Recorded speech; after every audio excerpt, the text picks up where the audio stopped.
मसीह में आप सबको सलाम। आज की तिलावत ज़बूर नंबर 9। अदलो इंसाफ के लिए खुदा की शुक्रगुजारी।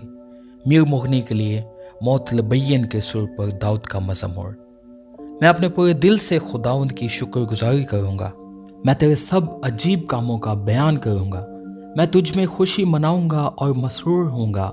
ऐ हक ताला, मैं तेरी सताइश करूँगा।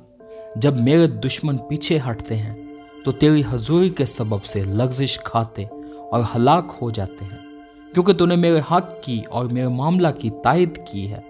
तूने तख्त पर बैठकर सदाकत से इंसाफ किया। तूने कौमों को झिड़का, तूने शरीरों को हलाक किया है। तूने उनका नाम अब्दुल अब्बाद के लिए मिटा डाला है। दुश्मन तमाम हुए, वो हमेशा के लिए बर्बाद हो गए, और जिन शहरों को तूने ढा दिया उनकी यादगार तक मिट गई। लेकिन खुदावंद अबद तक तख्त नशीन है। उसने इंसाफ के लिए अपना तख्त तैयार किया है, और वही सदाकत से जहान की अदालत करेगा।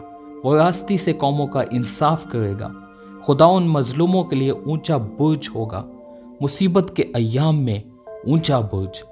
और वो जो तेरा नाम जानते हैं तुझ पर तवक्कल करेंगे, क्योंकि आए खुदावंद तूने अपने तालबों को तर्क नहीं किया है। खुदा उनकी सताइश करो जो सयून में रहता है।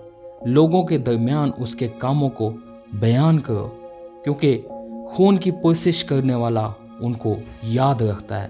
वो गरीबों की फरियाद को नहीं भूलता। आए खुदावन, मुझ पर रहम कर।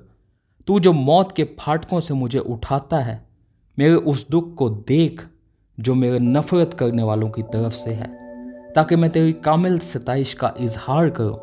सयून की बेटी के फाटकों पर मैं तेरी नजात से शादमान होऊंगा। कौमें खुद उस गड्ढे में गिरी हैं जिसे उन्होंने खोदा था। जो जाल उन्होंने लगाया था उसमें उन्हीं का पांव फंसा। खुदाउन की शोहरत फैल गई, उसने इंसाफ किया है। शरीर अपने ही हाथ के कामों में फंस गया है। शरीर पाताल में जाएंगे, यानी वो सब कौमें जो खुदा को भूल जाती हैं, क्योंकि मिस्कीन सदा भूले बसरे ना रहेंगे, ना गरीबों की उम्मीद हमेशा के लिए टूटेगी।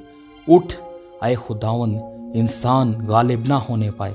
कौमों की अदालत तेरे हुजूर हो। आए खुदावन, उनको खौफ दिला। कौमें अपने आप को बशर ही जाने। आमीन। खुदावन का कलाम पढ़े और सुने जाने पर उसकी बरकत हो।